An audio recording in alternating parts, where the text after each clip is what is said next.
നേടാൻ അവന് കഴിവില്ലെന്നും വ്യക്തമായി കഴിഞ്ഞു. വാക്കുകളുടെ പെരുപ്പം മിഥ്യയുടെ പെരുപ്പം തന്നെ. മനുഷ്യനെ ഇതിലെന്ത് മേന്മ?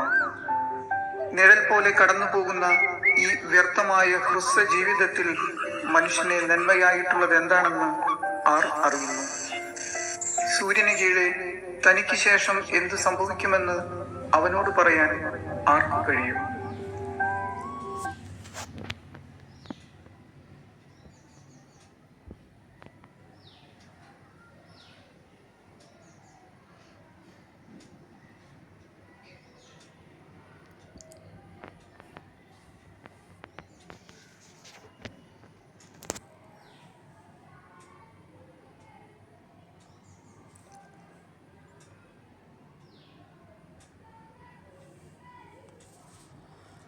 അനുദിന വചനങ്ങൾ. ബോബിയച്ചൻ. എൻ്റെ നാമത്തിൽ 2-3 പേർ ഒരുമിച്ച് കൂടുമ്പോൾ അവരുടെ മധ്യേ ഞാനുണ്ടായിരിക്കും. മത്തായി 18:20. വിശുദ്ധ ക്ലാരയുടെ ലാളിത്യവും ദൈവസ്നേഹവും നമ്മെ നയിക്കട്ടെ. നമ്മുടെ കുടുംബങ്ങളിലും സമൂഹങ്ങളിലും ക്രിസ്തുവിൻ്റെ സാന്നിധ്യം വളർത്തിക്കൊണ്ട് സ്നേഹത്തിലും ഐക്യത്തിലും ജീവിക്കാം. ആമേൻ. Where 2 or 3 are gathered in my name, there am I in the midst of them. Matthew 18:20. May the simplicity and deep love of St. Clara inspire us to seek Christ above all things and to build our families and communities in love and unity. Amen.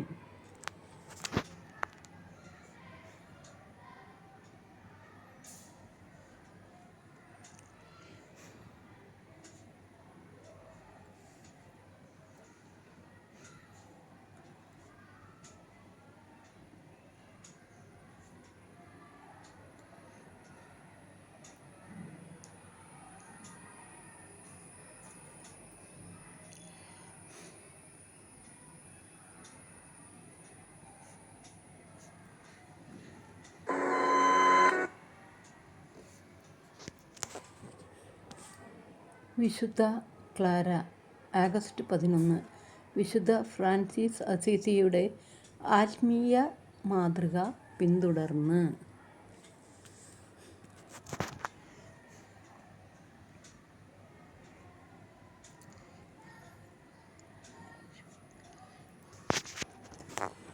സ്നേഹമില്ലാത്ത ഒന്നിനെയും സത്യമായി അംഗീകരിക്കരുത്. അതുപോലെ സത്യമില്ലാത്ത ഒന്നിനെയും സ്നേഹമായി സ്വീകരിക്കരുത്. കുരിശിൻ്റെ വിശുദ്ധ Teresa ബെനഡിക്റ്റ.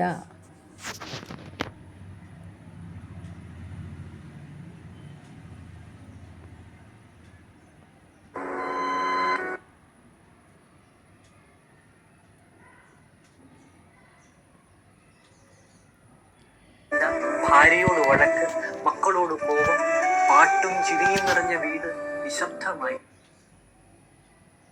രാജാവും മന്ത്രിയും വേഷം മാറി നാട് കാണാനായിട്ടിറങ്ങി. ഒരു പാവപ്പെട്ട കൃഷിക്കാരന്റെ വീടിന്റെ അടുത്തെത്തിയപ്പോൾ ദൂരെ നിന്ന് തന്നെ പാട്ടും ചിരിയും സന്തോഷവും കേൾക്കാൻ.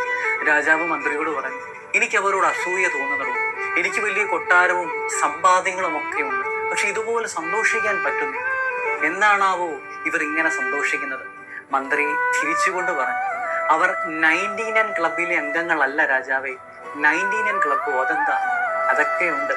എനിക്ക് 99 സ്വർണ്ണ നാണയങ്ങളും 6 മാസം സമയവും താ രാജാവേ, ഞാൻ കാണിച്ചു തരാം. ആ രാത്രിയിൽ തന്നെ മന്ത്രി കർഷകന്റെ വീട്ടുപടിക്കൽ 99 സ്വർണ്ണ നാണയങ്ങൾ വെച്ചു. രാവിലെ കർഷകൻ അത്ഭുതത്തോടെ അത് കാണുന്നുണ്ട്. എണ്ണി നോക്കി 99. വീണ്ടും എണ്ണി നോക്കി 99. ഭാര്യയും മക്കളെയും കൊണ്ട് എണ്ണി നോക്കിപ്പിച്ചു. അവിടെയും 99. അപ്പോൾ കർഷകൻ പറഞ്ഞു, ഏത് പൊട്ടനാണാവോ ഇത് വച്ചത്? എണ്ണാൻ പോലും അറിയത്തില്ല. ഒരു നാണയം കൂടി ഉണ്ടായിരുന്നെങ്കിൽ 100 ആയേനെ. ആ ഒരൊറ്റ ചിന്ത അയാളുടെ ജീവിതം മാറ്റിമറിച്ചു. 99നെ 100 ഓട്ടം തുടങ്ങി. വീട്ടിൽ പിശുക്ക്, മുഖത്ത് ദേഷ്യം, ഹൃദയത്തിൽ സമാധാനമില്ല, ഭാര്യയോട് വഴക്ക്, മക്കളോട് കോപം, പാട്ടും ചിരിയും നിറഞ്ഞ വീട് നിശബ്ദമായി. 6 മാസം കഴിഞ്ഞ് രാജാവും മന്ത്രിയും വീണ്ടും അതുവഴി നടന്നു. രാജാവ് ഞെട്ടിപ്പോയി. എടോ, ഒരു വീടിന് ഇത്രമാത്രം മാറാൻ പറ്റും? ഇത് ചത്ത വീട് പോലെ ആയല്ലോ. എന്താണ് ഇവിടെ സംഭവിച്ചത്? മന്ത്രി രാജാവിനെ നോക്കി പറഞ്ഞു, now they are officially members of the 99 club. What is this 99 club? മന്ത്രി പറഞ്ഞു. അവരുടെ കയ്യിൽ 99 സ്വർണ്ണ നാണയങ്ങളുണ്ട്. പക്ഷെ അത് 100 ഓട്ടത്തിനിടയിൽ കയ്യിലുള്ള 99 ആസ്വദിക്കാൻ അവർ മറന്നുപോകും. അവരാണ് 99 ക്ലബിന്റെ അംഗങ്ങൾ. നമ്മളിൽ പലരും 99 ക്ലബിലെ അംഗങ്ങളാണ്. 99 അനുഗ്രഹങ്ങൾ ദൈവം തന്നിട്ടുണ്ട്. പക്ഷെ കിട്ടാത്ത ഒരു കാര്യത്തിന് വേണ്ടി നമ്മൾ ഓട്ടത്തിലാണ്. രാജ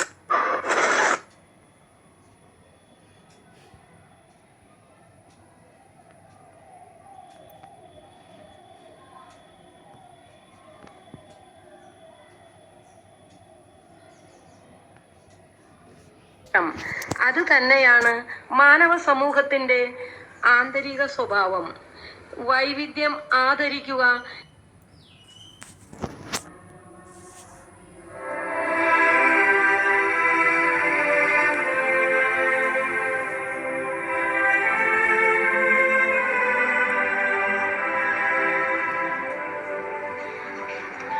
നാം സഹതീർത്ഥാടകർ. മതസമന്വയത്തിന്റെ ക്രൈസ്തവ ഭാഷ്യം. കടപ്പാട് എസ് പൈനാടത്ത് എസ് ജെ. ആധ്യാത്മികതയിലെ ഏകത്വം. ദിവ്യതയുടെ പ്രകാശന രൂപങ്ങളാണ് പരമാർത്ഥത്തിൽ മനുഷ്യരെല്ലാം. വിശാലമായ അർത്ഥത്തിൽ പ്രപഞ്ചം തന്നെയും. ദിവ്യമായ ഒരേയൊരു വൃക്ഷത്തിലെ ശാഖകൾ പോലെയാണ് മനുഷ്യരെല്ലാം. എല്ലാത്തിനെയും ഒരുമയിൽ ചേർത്ത് വളർത്തുന്നത് വൃക്ഷത്തിലെ ജീവരസം പോലെ എല്ലാവരിലും പ്രവഹിക്കുന്ന ഈശ്വര ചൈതന്യമാണ്, ദിവ്യാത്മാവാണ്. അദൃശ്യമായ ആ ചൈതന്യധാരയിൽ ജീവിതം പുഷ്പിക്കുന്നു, ഫലമണിയുന്നു. മനുഷ്യനിലെ സ്വർഗാത്മകത വിടരുന്നു. ധന്യമായ വൈവിധ്യം, ആഴമായ ഏകത്വം, അതാണ് വൃക്ഷം. അത് തന്നെയാണ് മാനവ സമൂഹത്തിന്റെ ആന്തരിക സ്വഭാവം. വൈവിധ്യം ആദരിക്കുക, ഏകത്വം അംഗീകരിക്കുക, ഇതാണ് ആധ്യാത്മികത. മനുഷ്യകുലത്തിന്റെ ഭാവിയിലേക്കുള്ള ഏകമാർഗവും ഇതുതന്നെ. പല ഭൂഖണ്ഡങ്ങളിലും രാജ്യങ്ങളിലുമായി ഇന്ന് ജീവിക്കുന്നവരും മരിച്ചുപോയവരും ഇനി പിറക്കാനിരിക്കുന്നവരുമായ എല്ലാ മനുഷ്യരും പരമാർത്ഥത്തിൽ ഒരൊറ്റ ജനതയാണ്, ഒരു വിശാല കുടുംബമാണ്. ദൈവത്തിൽ നിന്ന് ആരംഭിച്ച് ദൈവത്തിലേക്ക് നീങ്ങുന്ന സഹതീർത്ഥാടക സമൂഹം. വാസസ്ഥലം പലതെങ്കിലും ഉറവിടം ഒന്നു തന്നെ, വഴികൾ പലതെങ്കിലും ലക്ഷ്യം ഒന്നു മാത്രം. ഈ തീർത്ഥയാത്ര അർത്ഥശൂന്യമായ ഒന്നല്ല, മറിച്ച് ഒരു രക്ഷാകര പ്രക്രിയയാണ്, പരമസായുധ്യത്തിലേക്കുള്ള പ്രയാണം. അവസാനം ദൈവം എല്ലാത്തിലും എല്ലാമായി തീരും. 1 കൊറിന്തോസ് 15:28. എല്ലാ മനുഷ്യരുടെയും ഹൃദയങ്ങളിൽ ഉൾപ്രചോദനമായി വർത്തിക്കുന്നത് ഒരേയൊരു ദിവ്യ സാന്നിധ്യം, ഒരൊറ്റ ദൈവാത്മാവ്. ദൈവിക പരിപാലനയിൽ എല്ലാ മനുഷ്യരും സഹകാരികൾ. ദൈവിക കൃപയിൽ എല്ലാവരും സഹോദരങ്ങൾ. ദൈവിക രക്ഷാപദ്ധതിയിൽ എല്ലാവരും സഹസാധകർ. പരമ സായുജ്യ അവസ്ഥ എന്തായിരിക്കും എന്നതിനെപ്പറ്റി ആർക്കും അവസാന വാക്കു പറയാൻ സാധ്യമല്ല. എങ്കിലും എല്ലാ മതാചാര്യന്മാരുടെയും അനുഭൂതിയിൽ തെളിയുന്ന, എല്ലാ മതഗ്രന്ഥങ്ങളിലും പ്രതീകാത്മകമായി വിവരിക്കുന്ന ഒന്നുണ്ട്. പ്രകാശനിർഭരമായ ഒരവസ്ഥയായിരിക്കും അത്.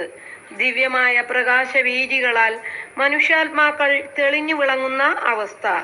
ദിവ്യത നിത്യപ്രകാശമാണെങ്കിൽ ദൈവസംവിധത്തിൽ എല്ലാവരും പ്രകാശപൂരിതമായി തീരും. എല്ലാം ദൈവമഹത്വത്തിൽ പങ്കുപറ്റും. അസത്യത്തിൽ നിന്ന് സത്യത്തിലേക്ക് എന്നെ നയിക്കുക, അന്ധകാരത്തിൽ നിന്ന് പ്രകാശത്തിലേക്ക് എന്നെ ഉണർത്തുക, മരണത്തിൽ നിന്ന് അമർത്യതയിലേക്ക് എന്നെ വളർത്തുക. ആത്മനിഷ്ഠമായ അറിവ് തേടിയുള്ള ഉൾക്കടമായ അന്വേഷണത്തിൽ എല്ലാ മനുഷ്യരും സഹസാധകരാണ്. കൂട്ടിൽപ്പെട്ടുപോയ കിളി കൂടിനപ്പുറത്തുള്ള സ്വതന്ത്ര വികായസിലേക്ക് പറന്നുയരാൻ തന്ത്രപ്പെടുന്നത് പോലെയാണ് മനുഷ്യാത്മാവ്. കൂട്ടിലടയ്ക്കപ്പെട്ട കിളിക്ക് സ്വസ്ഥമായി ഇരിക്കാനാകില്ല. അങ്ങോട്ടും ഇങ്ങോട്ടും നിരന്തരം പറന്ന് അഴികളിൽ തട്ടി അസ്വസ്ഥമായി കഴിയും. കാരണം ഈ കൂടിന്റെ പരിമിതിക്കപ്പുറത്തുള്ള വിശാലമായ ലോകത്തിലേക്ക് പറന്നുയരാൻ വിളിക്കപ്പെട്ടതാണ് താൻ എന്ന നൈസർഗിക ചോദനം ആ കിളിയെ നിരന്തരം ചലിപ്പിച്ചുകൊണ്ടിരിക്കുന്നു. ഏതാണ്ട് ഇതുപോലെയാണ് മനുഷ്യാത്മാവിന്റെ അവസ്ഥ. മനുഷ്യൻ ഉന്നയിക്കുന്ന അസ്തിത്വ ബന്ധവും മതാത്മകവുമായ ചോദ്യങ്ങളുടെ പിന്നിലുള്ള പ്രേരക ശക്തി പരമാർത്ഥത്തിൽ ദൈവാത്മാവാണ്. കാരണം മനുഷ്യസത്തയുടെ ഘടനയിൽ നിന്ന് തന്നെ ഉതിരുന്ന ചോദ്യങ്ങളാണിവ. ചരിത്രത്തിന്റെ വഴിത്താരയിലൂടെ മനുഷ്യർ നടത്തുന്ന യാത്രയിൽ സിദ്ധിക്കുന്ന ഉദാത്തമായ ആദർശങ്ങളും എടുക്കുന്ന സംരംഭങ്ങളും ദൈവാത്മാവിനാൽ പ്രേരിതങ്ങളാണ്. പരമലക്ഷ്യത്തിലേക്ക് ചുവടുകൾ വയ്ക്കാൻ മനുഷ്യകുലത്തിലെ എല്ലാവർക്കും ശക്തിയും വെളിച്ചവും തരുന്നത് ദൈവാത്മാവ് തന്നെ. അങ്ങനെ എക്കാലത്തും എല്ലായിടത്തും ചരിത്രത്തിന്റെ ഗതി നിയന്ത്രിക്കുന്നതും ഭൂമുഖം നവീകരിക്കുന്നതും ദൈവാത്മാവാണ്. ജോൺ പോൾ രണ്ടാമൻ, രക്ഷകന്റെ ദൗത്യം. ദൈവാത്മാവിന്റെ പ്രവർത്തന മേഖലയ്ക്കകത്താണ് മനുഷ്യ ചരിത്രത്തിന്റെ വികാസ പരിണാമം നടക്കുന്നത്. ഈശ്വര ചൈതന്യത്തിന്റെ ഊർജ വലയത്തിനുള്ളിലാണ് മനുഷ്യനിലെ സ്വർഗാത്മകത വിടരുന്നതും വികസിക്കുന്നതും ഫലമണിയുന്നതും. ദൈവം പരമാർത്ഥത്തിൽ നമുക്ക് പുറത്തല്ല, നാം ദിവ്യതയ്ക്കകത്താണ്. മുമ്പിൽ നിൽക്കുന്ന ഒരു നിർദ്ദിഷ്ട വ്യക്തിയല്ല, ഉള്ളിലുണരുന്ന പരമശക്തിയാണ് ദൈവം. കടലിനടിയിൽ ഒരു കുഞ്ഞു മത്സ്യം ഒരിക്കൽ വലിയ മത്സ്യത്തോട് ചോദിച്ചു, അമ്മേ, കടൽ എവിടെയാണ്? എല്ലാവരും കടലിനെ പറ്റി പറയുന്നുവല്ലോ, എനിക്ക് കടൽ കാണണം. വലിയ മത്സ്യം മറുപടി പറഞ്ഞു, കുഞ്ഞെ, നീ കടലിലാണ് നീന്തുന്നത് എന്ന് ധരിക്കുക. പക്ഷെ ആ കുഞ്ഞിന് ഉത്തരം തൃപ്തികരമായില്ല. കടലെവിടെ, കടലെവിടെ എന്ന് ചോദിച്ച് അത് നീന്തിക്കൊണ്ടിരുന്നു അത്രേ. ഏതാണ്ട് ഇതുപോലെയല്ലേ മനുഷ്യൻ ദൈവത്തെ തേടുന്നത്. ദൈവം ആരാണ്, എവിടെയാണ്, എങ്ങനെയാണ് എന്ന് ഇത്തരം ചോദ്യങ്ങൾ മനസ്സിൽ ചോദിച്ചുകൊണ്ടിരിക്കും. ദൈവത്തെ തേടി ദേവാലയങ്ങളിലേക്കും പ്രകൃതി ശക്തികളിലേക്കും മതപ്രതീകങ്ങളിലേക്കും തീർത്ഥാടന കേന്ദ്രങ്ങളിലേക്കും പുണ്യഗ്രന്ഥങ്ങളിലേക്കും നിരന്തരം പോയിക്കൊണ്ടിരിക്കും. പക്ഷെ മറന്നു പോകുന്ന ഒരു സത്യമുണ്ട്. ദിവ്യതയുടെ സാഗരത്തിലാണ് നാം ശ്വസിക്കുന്നതും വളരുന്നതും അവസാനം ലയിച്ചു ചേരുന്നതും. അസ്തിത്വബന്ധമായ ചോദ്യങ്ങളുടെയും അന്വേഷണങ്ങളുടെയും ഉൾത്തടത്തിൽ ദൈവാത്മാവാണ് മനുഷ്യ മനസ്സിനെ ഉണർത്തുന്നത് എന്ന തിരിച്ചറിവാണ് ജ്ഞാനാനുഭൂതി. ഒരർത്ഥത്തിൽ നേരായ ചോദ്യം ചോദിക്കുന്നത് തന്നെ ജ്ഞാനമാണ്. അറിഞ്ഞതിൽ നിന്ന് അറിയാത്തതിലേക്കും അറിയാത്തതിനപ്പുറം അനന്തതയിലേക്കും മനസ്സിനെ ഉണർത്തുന്ന നിരന്തര സാധനയാണിത്. ദൈവം സർവാതിശായിയാണ്. ഒരു മതത്തിനും ഒരു നിർദ്ദിഷ്ട വിശ്വാസത്തിനും പരമനിഗൂഢതയെ പൂർണ്ണമായി ഉൾക്കൊള്ളാനോ പ്രകാശിപ്പിക്കാനോ സാധ്യമല്ല. പരിമിതമായ ഒന്നിന് എങ്ങനെയാണ് അപരിമേയ സത്തയെ സമ്പൂർണമായി ആവാഹിക്കാനാകുന്നത്? സർവാതിശായിയുമായ ദിവ്യതയിലേക്കുള്ള ഉണർവാണ് സാർവത്രികമായ ആധ്യാത്മികത. ഈ ഉണർവ് എല്ലാ മതാനുഭൂതികളിലുമുണ്ട്. സഭയ്ക്ക് ഇതര മതങ്ങളോടുള്ള ബന്ധത്തെ നിർണയിക്കുന്നത് രണ്ട് പരിഗണനകളാണ്. ഒന്ന്, ജീവിതം ഉന്നയിക്കുന്ന അഗാധമായ പ്രശ്നങ്ങൾക്ക് ഉത്തരം തേടുന്ന മനുഷ്യന്റെ സത്യാന്വേഷണത്തോടുള്ള ആദരവ്. രണ്ട്, മനുഷ്യരിൽ വൈവിധ്യമാർന്ന വിധം പ്രവർത്തിക്കുന്ന ദൈവാത്മാവിന്റെ നേരെയുള്ള തുറവി. ദൈവാത്മാവിന്റെ സാന്നിധ്യവും പ്രവർത്തനവും വ്യക്തികളിൽ മാത്രമല്ല തെളിയുന്നത്, സമൂഹത്തിലും ചരിത്രത്തിലും ജനവിഭാഗങ്ങളിലും സംസ്കാരങ്ങളിലും എന്നല്ല വ്യത്യസ്ത മതങ്ങളിലും കൂടിയാണ്. ജോൺ പോൾ സെക്കൻഡ്, രക്ഷകന്റെ ദൗത്യം. വൈവിധ്യമാർന്ന ഭാവരൂപങ്ങളിൽ മതങ്ങൾ ദിവ്യതയെ അനുഭവിക്കുകയും അവതരിപ്പിക്കുകയും ചെയ്യുന്നുണ്ട്. എന്നാൽ ഹിന്ദുവിന്റെ ഈശ്വരനും ക്രൈസ്തവന്റെ ദൈവപിതാവും മുസ്ലിമിന്റെ അള്ളാഹുവും പരമാർത്ഥത്തിൽ വ്യത്യസ്തങ്ങളാണെന്ന് പറയാൻ ഒക്കുമോ? ദിവ്യതയിൽ നാം എല്ലാം ഏകമെന്ന അനുഭവത്തിൽ നിന്നല്ലേ എല്ലാ മതങ്ങളെയും ചേർത്തിണക്കുന്ന സുവർണ നൂൽ രൂപം കൊണ്ടത്? ദിവ്യത ഏകം ആണെങ്കിൽ, ദൈവാനുഭൂതിയുടെ ആഴങ്ങളിൽ മനുഷ്യകുലം മുഴുവൻ ഒരൊറ്റ സമൂഹമാണെങ്കിൽ, എല്ലാ മനുഷ്യരെയും സമാശ്ലേഷിക്കുന്ന ദൈവിക പദ്ധതിയും ഒന്ന് മാത്രം. ഒരൊറ്റ ഉറവിടത്തിൽ നിന്ന് ഒരേയൊരു ലക്ഷ്യത്തിലേക്ക് നീങ്ങുന്ന തീർത്ഥാടക സമൂഹമാണ് മനുഷ്യകുലം. ഒരൊറ്റ രക്ഷാകര പദ്ധതിയുടെ നിത്യവികസന വീതികളിലാണ് ഈ പ്രക്രിയ നടക്കുന്നത്. ഇതിന്റെ ചാലകശക്തി സർവാന്തര്യാമിയായ ദിവ്യാത്മാവ്. മനുഷ്യവംശം മുഴുവൻ ഒരൊറ്റ കുടുംബമാണ്. എല്ലാ മനുഷ്യർക്കും ഒരേയൊരു ഉൽപ്പത്തിയാണുള്ളത്. എല്ലാവരും ദൈവത്തിന്റെ ഛായയിലും സാദൃശ്യത്തിലും സൃഷ്ടിക്കപ്പെട്ടവരാണ്. എല്ലാവർക്കും ഒരൊറ്റ പരമലക്ഷ്യം, ദൈവിക ജീവനിൽ പൂർണ്ണമായി പങ്കുചേരാനാകുക. മനുഷ്യകുലത്തിനാകമാനം ഒരൊറ്റ രക്ഷാപദ്ധതിയേ ഉള്ളൂ. ഇതിന്റെ വെളിച്ചത്തിൽ എല്ലാ മതസ്ഥരുടെയും മതാത്മക ജീവിതത്തിൽ പരിശുദ്ധാത്മാവിന്റെ സജീവ സാന്നിധ്യമുണ്ടെന്ന് അംഗീകരിക്കണം. മതവിശ്വാസങ്ങളിൽ വൈവിധ്യമുണ്ടെങ്കിലും ആഴത്തിൽ നിഗൂഢമായ ഐക്യമുണ്ട്. ദൈവം മനുഷ്യരുമായി സംവദിക്കുന്നത് പല ഭാഷകളിലാണ്. ദിവ്യതയാകട്ടെ ഇവയിലൂടെ തെളിയുന്നതും എന്നാൽ ഇവയ്ക്കപ്പുറം പ്രോച്ഛലിക്കുന്നതുമാണ്. എല്ലാത്തിലും തെളിയുന്നത് ഒരേയൊരു പ്രകാശമായതിനാൽ വൈവിധ്യം ആദരിക്കാനും ഏകത്വം അംഗീകരിക്കുവാനും സാധിക്കണം. 1986 അസീസിയിൽ ജോൺ പോൾ രണ്ടാമൻ മാർപ്പാപ്പ വിവിധ മതങ്ങളിലെ ഉന്നതാചാര്യന്മാരെ ക്ഷണിച്ച് നടത്തിയ പ്രാർത്ഥനാ യോഗത്തിൽ പറഞ്ഞ വാക്കുകളാണിവ. അധ്യാത്മതയുടെ തലത്തിൽ മനുഷ്യർക്കിടയിലുള്ള ഐക്യത്തോട് തുലനം ചെയ്യുമ്പോൾ മതമേഖലയിൽ കാണുന്ന വ്യത്യാസങ്ങൾ അപ്രധാനമാണെന്ന് അദ്ദേഹം പറഞ്ഞത് ശ്രദ്ധേയമത്രേ. എങ്കിലും മതവൈവിധ്യം ആദരിക്കപ്പെടേണ്ടതാണ്. കാരണം ദൈവത്തിന്റെ രക്ഷാപദ്ധതിയിൽ അതിനും ഇടമുണ്ട്. മതവൈവിധ്യം ആദരിച്ചുകൊണ്ട് തന്നെ ആധ്യാത്മിക മാനവികതയിലുള്ള ഏകത്വം ദർശിക്കുവാനുള്ള കത്തോലിക്ക സഭയുടെ തുറവിയാണ് ഈ പ്രസ്താവനയിൽ തെളിയുന്നത്. ഇതര മതങ്ങളെ അംഗീകരിക്കുകയും ആദരിക്കുകയും ചെയ്യുന്ന സമീപനം വളർത്തിയെടുക്കാൻ ഇന്ത്യയിലെ കത്തോലിക്ക മെത്രാൻമാർ 1989 നൽകിയ മാർഗരേഖയിൽ പറയുന്നു.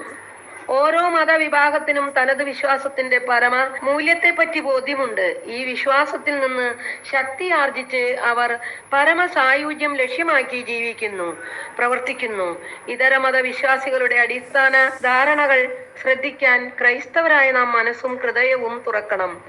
ദിവ്യതയെ പറ്റിയുള്ള അവരുടെ ഉൾക്കാഴ്ചകൾ പഠിച്ചറിയണം. ദൈവവുമായി ബന്ധപ്പെടാനുള്ള അവരുടെ രീതികൾ മനസ്സിലാക്കണം. ക്രൈസ്തവരായ നമ്മെ അവരുടെ മതത്തിന്റെ വെളിച്ചത്തിൽ അവർ എങ്ങനെ വീക്ഷിക്കുന്നു എന്ന് തിരിച്ചറിയാനുള്ള തുറവി നമുക്ക് വേണം. മതാന്തര സംഭാഷണത്തിനുള്ള ഭാരതീയ മാർഗരേഖ 1989-17. സമന്വയം. മതങ്ങൾക്കിടയിലുള്ള ആഴമായ ആധ്യാത്മിക പാരസ്പര്യം നിർദ്ദേശിക്കാൻ ഉപയോഗിക്കുന്ന പദമാണ് സമന്വയം എന്നത്. വൈവിധ്യത്തിൽ ഏകത്വം ദർശിക്കുവാനും ഏകത്വത്തിൽ വൈവിധ്യം ആദരിക്കാനും കഴിയുന്നതാണ് സമന്വയം. വൈവിധ്യം നിഷേധിക്കുന്നതും ഏകത്വം നിരാകരിക്കുന്നതും സത്യത്തിന് നിരക്കുന്നതല്ല, ധർമ്മത്തിന് ചേരുന്നതുമല്ല. വൈവിധ്യാനുഭവത്തെയും ഏകത്വാനുഭൂതിയെയും സമന്വയിപ്പിക്കുന്ന സമീപനമാണ് സത്യനിഷ്ഠം. വൈവിധ്യം നിഷേധിക്കുന്നിടത്ത് പരസ്പര ബന്ധങ്ങൾക്ക് ഇടമില്ല. ഏകത്വം നിരാകരിക്കുന്നിടത്ത് ബന്ധങ്ങൾക്ക് അർത്ഥമില്ല. മനുഷ്യർ തമ്മിലുള്ള ഇടപെടലുകളെയും മതങ്ങൾക്കിടയിലുള്ള ബന്ധങ്ങളെയും സുതാര്യമാക്കുന്നത് സമന്വയ ദർശനം മാത്രമാണ്. എല്ലാ മതങ്ങളും ഒന്നാണ് എന്ന പ്രസ്താവന ശരിയല്ല. മതങ്ങൾക്കിടയിൽ വ്യത്യാസങ്ങളുണ്ട്. വ്യത്യാസങ്ങളെ വ്യത്യാസങ്ങളായി തന്നെ കാണണം. വ്യത്യാസങ്ങൾ ഉള്ളതുകൊണ്ടാണല്ലോ ബന്ധങ്ങൾ വിടരുന്നതും സംഭാഷണം ആവശ്യമായി വരുന്നതും. മറിച്ച് മതങ്ങളെല്ലാം പരസ്പര വിരുദ്ധങ്ങളാണ് എന്ന തീർപ്പും ശരിയല്ല. മതങ്ങളുടെ ആഴങ്ങളിൽ ഏകത്വത്തിന്റെ അന്തർധാരകളുണ്ട്. ഏകത്വാനുഭൂതിയുടെ ആധ്യാത്മിക തലം ഉള്ളതുകൊണ്ടാണ് ബന്ധങ്ങൾ സാധ്യമാകുന്നതും സംഭാഷണം നടക്കുന്നതും. എന്റെ മുന്നിൽ നിൽക്കുന്ന വ്യക്തി എന്നിൽ നിന്നും വ്യതിരക്തനാണ് എന്ന സത്യം ഞാൻ അംഗീകരിക്കുന്നിടത്തെ ആത്മാർത്ഥമായ നീ ബന്ധം വിടരൂ. അതേസമയം എന്നെയും നിന്നെയും ചേർത്തിണക്കുന്ന ഒരു ആത്മീയ തലം ഉണ്ട് എന്ന ഉൾക്കാഴ്ചയിലാണ് ബന്ധങ്ങൾ പാവനമായ സ്നേഹത്താൽ ഊഷ്മളമാകുന്നത്. മതങ്ങൾക്കിടയിലുള്ള ബന്ധത്തിലും ഈ സമീപനം കൂടിയേ തീരൂ. ഉദാഹരണത്തിന് തോമാസും നാരായണനും 2 വ്യത്യസ്ത മത പാരമ്പര്യങ്ങളിൽ കൂടി വന്നവരും വ്യതിരിക്തമായ വിശ്വാസങ്ങളിൽ വളരുന്നവരുമാണെന്ന യാഥാർത്ഥ്യം ആദരിക്കണം. അതേസമയം രണ്ടുപേരെയും ഹൃദയതലത്തിൽ വിളക്കി ചേർക്കുന്ന ഉള്ളിലുണരുന്ന പരമശക്തിയാണ് ദൈവം. ഇത് ഞാൻ സംസാരിച്ചപ്പോൾ ഇത് മതസമന്വയത്തിൻ്റെ ക്രൈസ്തവ ഭാഷ്യം.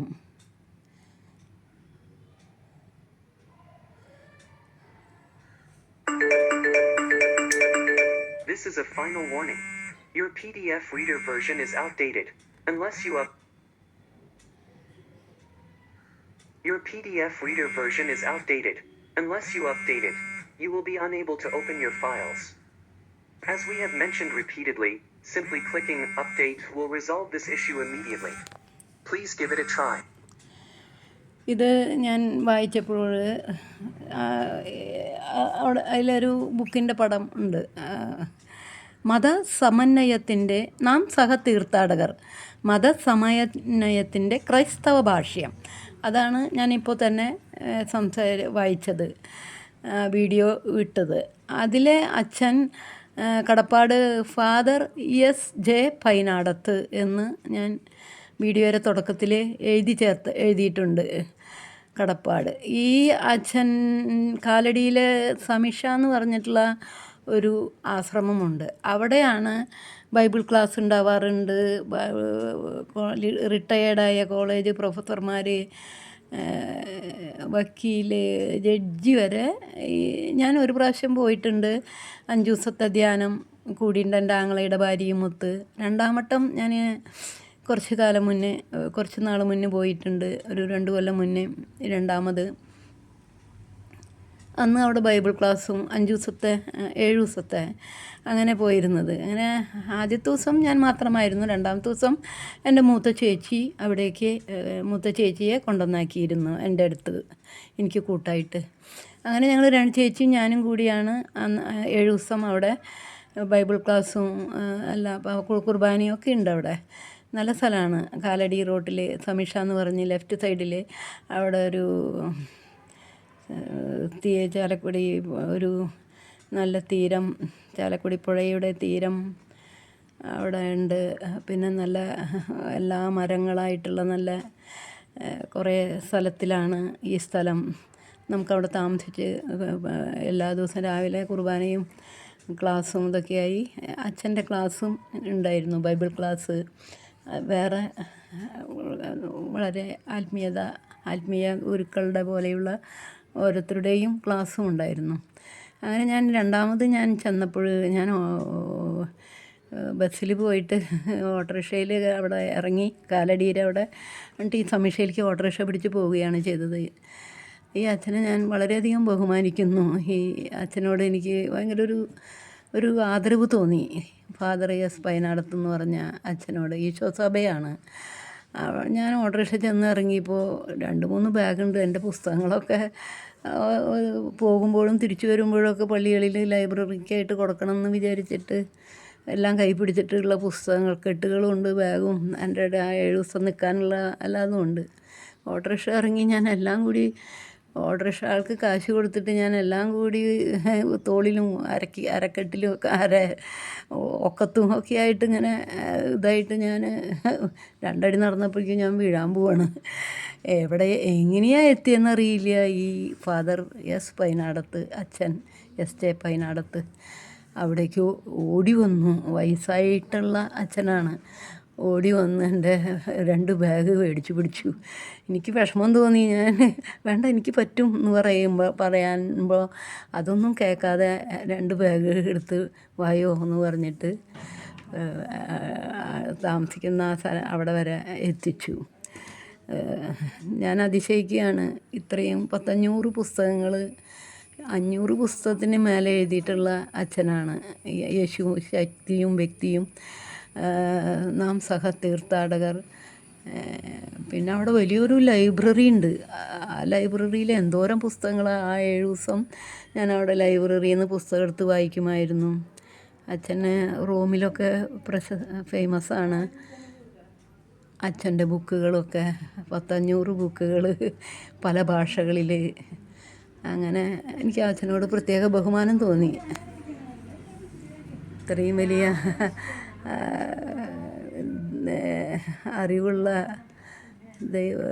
എന്താ പറയുക, ബൈബിളിൽ ദൈവശാസ്ത്രത്തിൽ 1ാമതായ ആൾ അച്ഛൻ പെട്ടെന്ന് തന്നെ ഓടി ആ പോയിന്റിലേക്ക് വന്ന് എൻ്റെ ബാഗ് മേടിച്ച് തോളിലിട്ട് നടന്ന് എന്നോട് പായോ എന്ന് പറഞ്ഞപ്പോൾ അതിശയിച്ച് പോയി.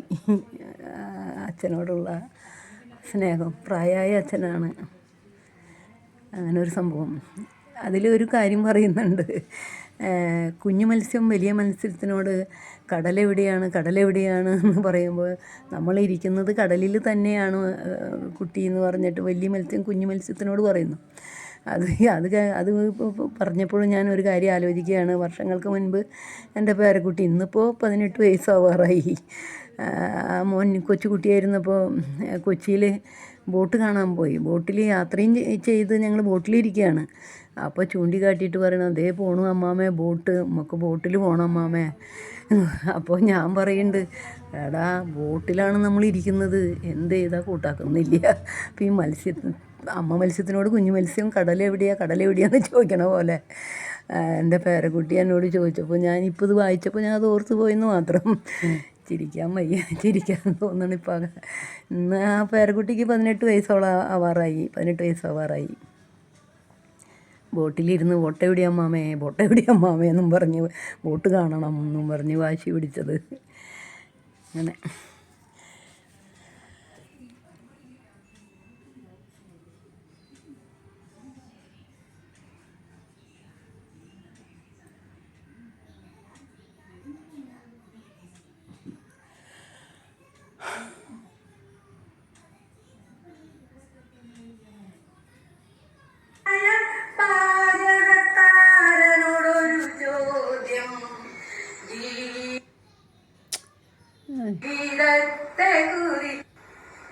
എന്താണ് ജീവിതം, എന്താണ് ജീവിതം, എന്താണ് ജീവിതം, എന്താണ് ജീവിതം.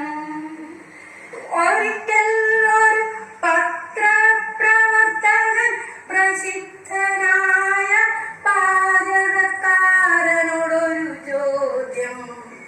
ജീവിതത്തെ കുറിച്ചൊന്നു പറയാമോ പാചകക്കാരാ, ജീവിതത്തെ കുറിച്ചൊന്നു പറയാമോ പാചകക്കാരാ. പാചകക്കാരൻ വിളമ്പി തുടങ്ങി ജീവിത കഥ, ജീവിത കഥ. ആയുസെന്ന നാട്ടിലയിൽ ദൈവതമ്പുരാൻ വിളമ്പിയ സത്യ, ദൈവതമ്പുരാൻ വിളമ്പിയ സത്യ. അവിലുപോലെ കൈപ്പേറിയ അനുഭവങ്ങളും അച്ചാറുപോലെ നീളുന്ന ഓർമ്മകളും,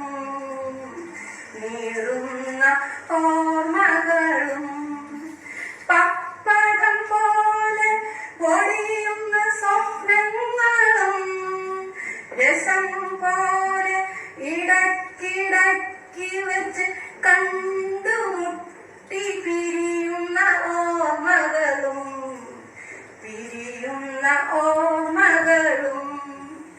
ചില നേരങ്ങളിൽ ഓണം പോലത്തെ നിർവികാരതയും,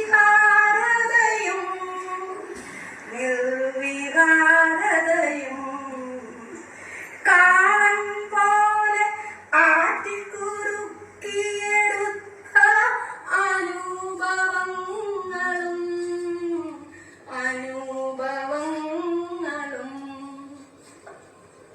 മാമ്പഴ പുളിശ്ശേരി പോലെ മധുരമും ബാല്യ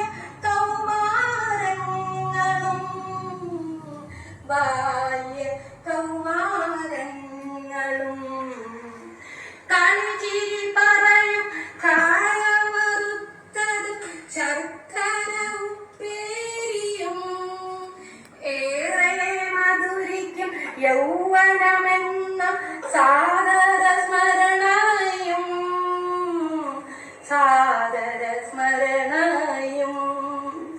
ഒടുവില വാർദ്ധക്യമെന്ന കൈപ്പേറിയ കൊണ്ടാട്ടവും.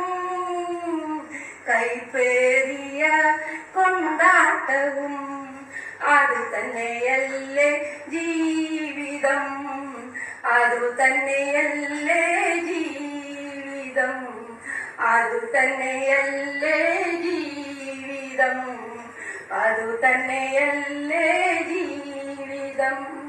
സമയമാകുമ്പോൾ ഇടമടക്കി മടങ്ങുക തന്നെ ജീവിതം, മടങ്ങുക തന്നെ ജീവിതം, മടങ്ങുക തന്നെ ജീവിതത്തിൽ നിന്ന്.